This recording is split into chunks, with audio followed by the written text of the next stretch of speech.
You are enjoying your leading edge perspective.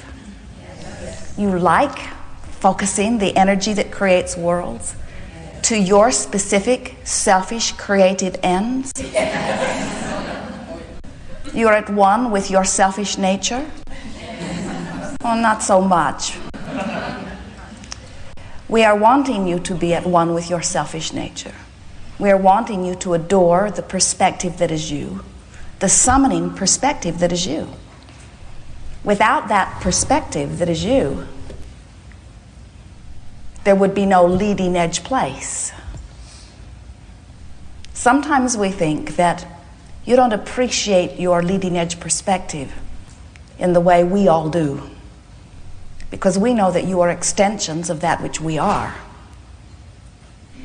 But that extension is necessary to that which we are. Physical humans so often are eager to see themselves as reaching for something unachieved in order to prove worthiness to that which has already been achieved. And we are wanting you to understand that it is your far-reaching perspective that summons that which is source forward. It is the expansion of the universe that lies in the balance.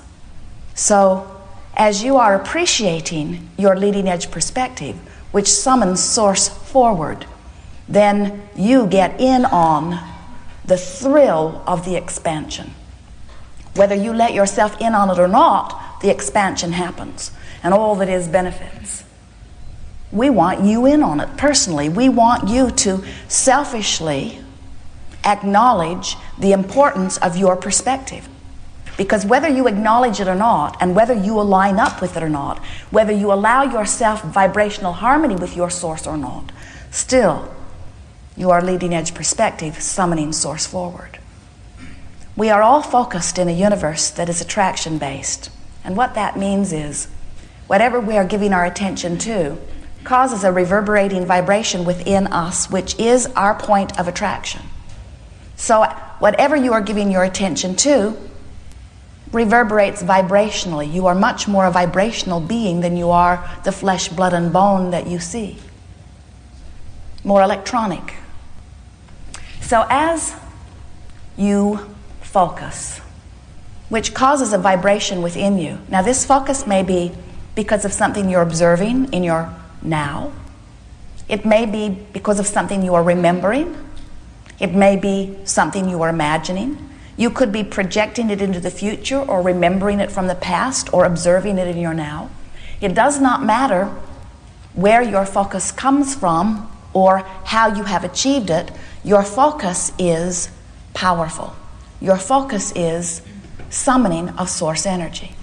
So, as we are moving forward here today, we're going to talk about a variety of processes.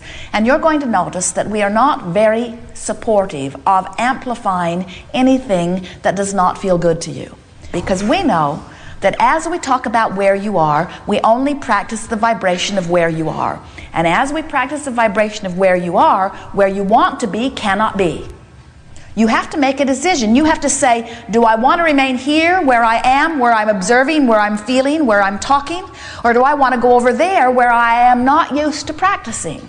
And do I want to practice about what's over there until what's over there becomes a more dominant part of my vibration? Because until you make that transfer, until you vibrate more in alignment with what you are wanting cannot be your experience. Not because you are not wonderful, not because you are not worthy, but because law of attraction says you got to vibrate it in order to achieve it. So if you're asking for more money and you're thinking about money, and every time you think about money you get all worried, you're beating the drums of step 1, but you are not in the mode of step 3.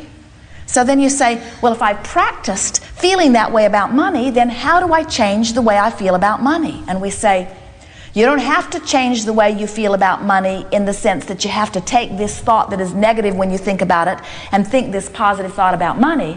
You just have to stop thinking that negative thought about money. Because you've asked and it is given.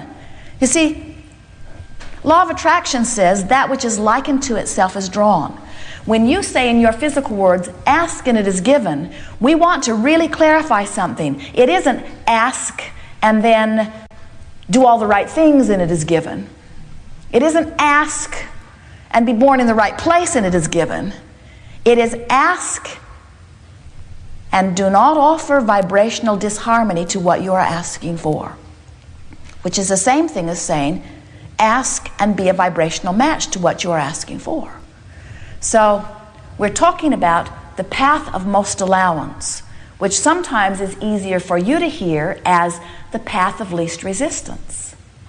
So what you're reaching for is the path of least resistance. You're reaching for the thoughts on the subject that feel the best to you.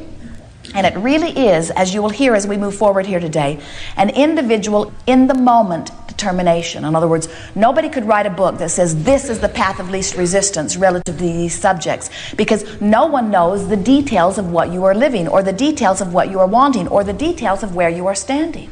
But your guidance system knows that, your source knows that. So if you begin to pay attention to the way you feel, and you feel your way through these subjects, reaching for the path of least resistance, which means the thought that feels the best, you can make your way into pure vibration on any topic and fast and immediate manifestation on anything that you choose. And that is what deliberate creation is. So when you think about the subject of dollars, and you think about the specifics, in other words, you say, oh, I need more money and I need it fast. That's not the path of least resistance. You can feel by the knot that sort of wells up in your stomach. So you say, well, let me see if I can find a path of lesser resistance. Good things do come to me in time. Well, maybe that felt a little better. If it did, that was a better choice of thought. When you say, I'm not going to think that thought, you're pretty much thinking that thought. When you say, I'm going to deactivate that bugger, you don't deactivate it, you activate it. So how do you deactivate that thought? By activating another thought. But if you try to activate another thought on the same subject, you usually activate that thought. So we want you to more softly practice the art of allowing. We want you to understand that meditation is the ultimate deactivation. Because when you quiet your mind, you stop all thought. And when you do that, you allow your own vibration to raise, and you put yourself for the time of that quieted mind in the receiving mode. When you appreciate, you deactivate negative thoughts. When you adore or praise, you deactivate negative thoughts.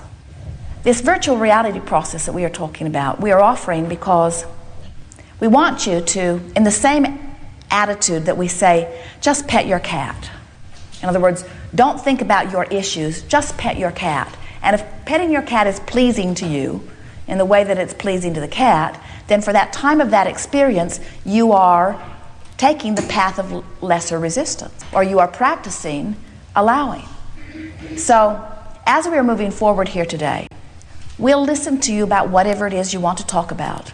And at every opportunity that we can find, we will help you to find the path of less resistance.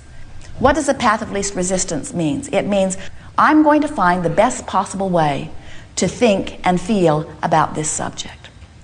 Over the time, as many of you have been hearing us, sometimes it feels to you that we are offering you a contradiction, because we say, you're the creator of your experience and you get what you think about, and so give your attention to those things that you want.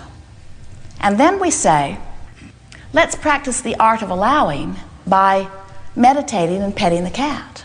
And you say, which is it? Am I supposed to focus upon what I want, or am I supposed to not focus upon what I want? And we say, the optimum, glorious, creative experience is to focus upon what you want in full connection with the source that is you, and feel the glory and exaltation and passion and eagerness of that creative experience. That is optimum. But if you've already practiced some thoughts about that subject that have you in a place of resistance, then hitting those subjects head on doesn't diminish your resistance, it increases your resistance. And you have to individually discover which is which. So sometimes we would say to a person, as they are dealing with an issue, let's not talk about it at all, let's talk about other things. Let's go to a virtual reality and just think about a blissful moment in time. And they will say, well, what good's that doing? Shouldn't I be dealing with my issue. And we say, no, because if we deal with your issue, all we do is activate it right where you've practiced it.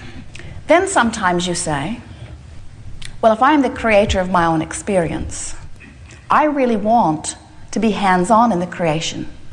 I want to think about it. And we say, we want you to too. We want you to think about it as long as when you're thinking about it, it feels good. So here's the way all of this meshes together. You want to be as specific as you can be and still feel good. It's a sort of trial and error thing that you're doing. So let's say that you have a problem with someone you live with. Could be a mother, could be a child, could be a mate, could be a lover, could be a roommate. You have this issue with someone you live with. And so you come to an Abraham seminar and you hear us say, you got to deactivate that issue. So don't think about that. That's the path of least resistance. And you say, well, that's easy for you to say, Abraham. You don't live with this person. I can't deactivate this because this person is in my space. This person is offering vibrations all over the place. This person is cluttering my space, or this person is speaking into my space. I cannot ignore this person. And we say, then the path of least resistance might be moving away.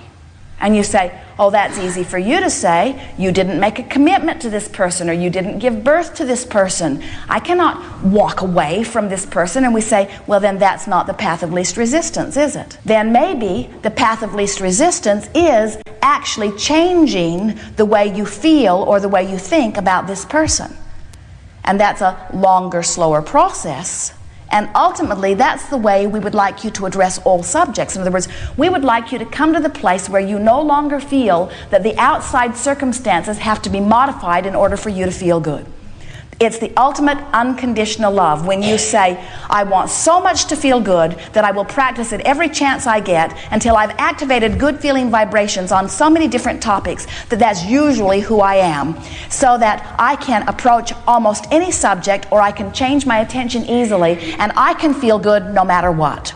That really is the optimum experience. Sometimes our physical friends say, oh, sure, Abraham, we know what you're doing there. You're wanting us to just get so good at modifying things in our mind that we're able to endure terrible situations that just won't change. And we say, that isn't it at all, because we know when you change it in your vibration, it will change in your peripheral experience, because that which is likened to itself is drawn. And so while it may seem that we are copping out or trying to get you to cop out by releasing the intensity of your desire on some of these subjects, really what we're trying to do every single time is help you find the path of least resistance. Because the path of least resistance and the path of most allowance are the same thing. They are connection to who you really are. And when you are connected to who you really are and living your life, it is such a delicious life. Well, there isn't anything that we know that you don't already know. Someone says, I have 27 questions, and we said, we have one answer. And you've heard it enough today, haven't you? You like knowing that you are the creator of your experience?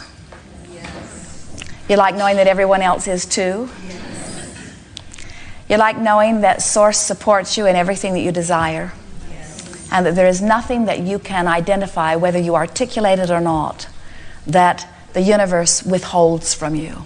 All things are given in the moment that you ask.